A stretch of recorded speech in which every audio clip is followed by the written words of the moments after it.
Hello दोस्तों, आज की क्लास के अंदर हम लोग जानेंगे क्या होता है माइटोकॉन्ड्रिया। आज हमारा डे 3 होने वाला है। कोशिका झिल्ली, कोशिका भित्ति को हमने डे 2 के अंदर समझा था। डे 1 के अंदर हमने जाना कोशिका क्या है, उसके महत्वपूर्ण तथ्यों को समझा था। और आज डे 3 के अंदर हम लोग जानेंगे माइटोकॉन्ड्रिया क्या है और भी कोशिका के अंगों की बात करेंगे। तो माइटोकॉन्ड्रिया क्या है? माइटोकॉन्ड्रिया माइटोकॉन्ड्रिया इंग्लिश का नाम है और इसको हिंदी में सूत्र कणिका कहते हैं। हिंदी में क्या कहते हैं? सूत्र कणिका। इसकी खोज किए थे आल्टमैन। कभी कभार वैज्ञानिक का नाम पूछता है तो उसकी खोज की थी आल्टमैन ने। तो क्या है माइटोकॉन्ड्रिया? तो जिस प्रकार से एक कोशिका है, कोशिका के अंदर एक माइटोकॉन्ड्रिया है। ये गाल्जी हम इसको एम से दर्शा देते हैं। किससे एम से दर्शा देते हैं? कोशिका के अंदर समझाने के लिए।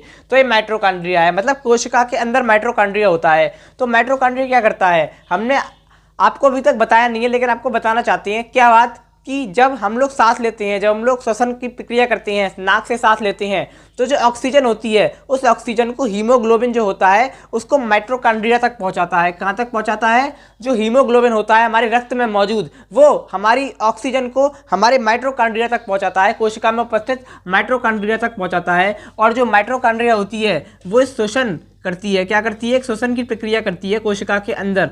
और उस श्वसन के फलस्वरूप किसका निर्माण होता है? एटीपी का। एटीपी के अणुओं का निर्माण होता है। किसका निर्माण होता है? एटीपी के अणुओं का। एटीपी के अणुओं का निर्माण किस प्रकार से होता है? अब कोई चीज होगी वहां पर तभी तो एटीपी के अणुओं का निर्माण होगा।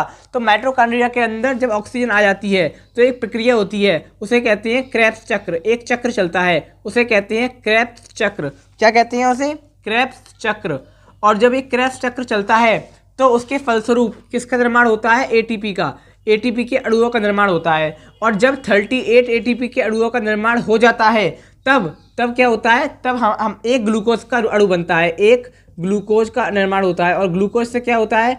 ग्लूकोज से ऊर्जा मिलती है। ग्लूकोज से हमें ऊर्जा मिलती है।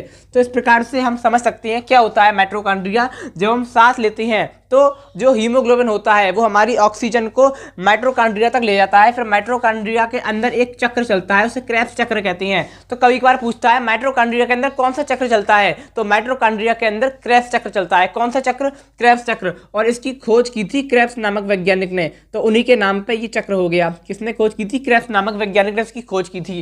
क्रेब्स चक्र चलता है जिसके फलस्वरूप एटीपी के अणुओं का निर्माण हो जाता है। और जब 38 एटीपी के अणु मिलते हैं तो ग्लूकोज के अणु बनते हैं। और ग्लूकोज के अणु से हमें ऊर्जा मिलती है। क्या मिलती है? हमें ऊर्जा। अब यहाँ पर एक दिक्कत हो गई। क्या दिक्कत हो गई? कि हमारे शरीर में हर जगह कोशिका है। मेरे जीभ में भी है, मेरे पैर में भी है, मेरे हाथ में भी है, हर जगह कोशिका है। और कोशिका के अंदर हर जगह माइटोकॉन्ड्रिया है। अब मान लो कोई धावक है, दौड़ने वाला है, तो वो सब दौड़ रहा है, तो उसको दौड़ने के लिए सबसे ज़्यादा ऊर्जा उसकी पैरों की खर्च हो रही है। तो इसलिए उसे सबसे ज़्यादा ऊर्जा की जरूरत पैरों में है।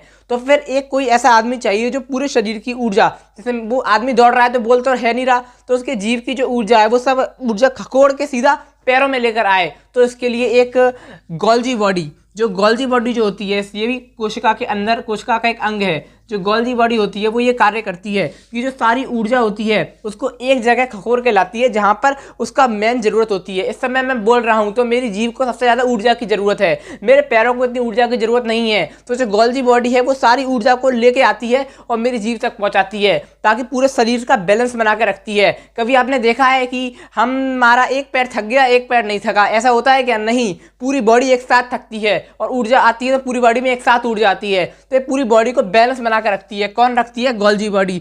और जो ये ऊर्जा का परिवहन करती है, ये ऊर्जा का क्या करती है? परिवहन, इधर से उधर, उधर से इधर ऊर्जा का परिवहन करती है। इसकी खोज की थी कैमिलो गोल्जी ने। किसने की थी? कैमिलो गोल्जी नाम के एक वैज्ञानिक, जिन्होंने खोज की किसकी?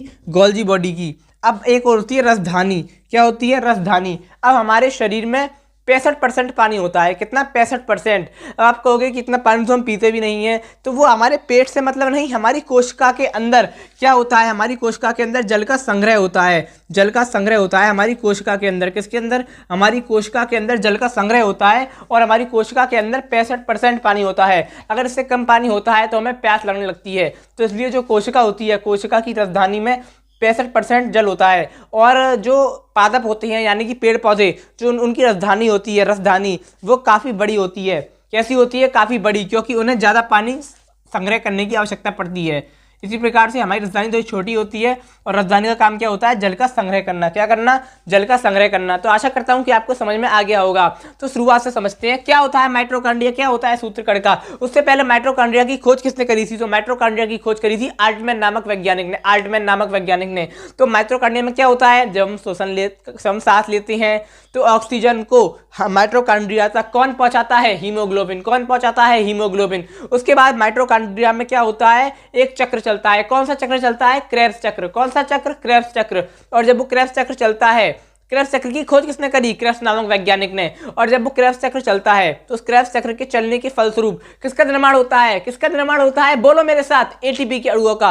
और जब 38 एटीपी के अणु बन जाते हैं, कितने, 38 एटीपी के अणु बन जाते हैं, तब ग्लूकोज का निर्माण होता है। और ग्लूकोज से हमें क्या मिलती है, ऊर्जा मिलती है। तो फिर हम कह सकते हैं कि माइटोकॉन्ड्रिया क्या है, ऊर्जा ग्रह है या फिर शक्ति ग्रह है। हमारे शरीर का कोशिका का पावर हाउस कहा जाता है माइटोकॉन्ड्रिया को, तो कि सारी ऊर्जा वही बनाता है। कौन बनाता है, माइटोकॉन्ड्रिया। ऊर्जा निर्माण होता है। अब ऊर्जा को ऐसा तो है नहीं कि एक ही जगह रहने देना, इसको परिवहन करवाना है, हर जगह शरीर में पहुंचाना है। मेरी जीव को ज़्यादा जरूरत है तो सारी ऊर्जा खकोर के जीव में लेकर आनी है। तो इसके लिए ऊर्जा को परिवहन कौन करता है, ऊर्जा का परिवहन करता है Golgi body, Golgi body, Golgi body, Golgi body. और इसकी खोज की थी कैमिलो गोल्जी ने। किसने की थी, कैमिलो गोल्जी ने। तो आशा करता हूं कि आपको समझ में आ गया होगा। तीसरा अंग है राजधानी। क्या होता है राजधानी, हमारे शरीर में 65% पानी होता है। तो कोशिकाओं का पानी जो स्टोर करके रखता है वो राजधानी में पानी रहता है 65%। तो पानी का संग्रह करता है, जल का संग्रह करता है, कौन करता है, राजधानी। तो आशा करता हूं कि आपको समझ में आ गया होगा। अब आगे आने वाली क्लास में, आगे आने वाले डे 4 में हम कोशिका के और अंगों की बात करेंगे। तब तक के लिए जय हिंद, जय भारत।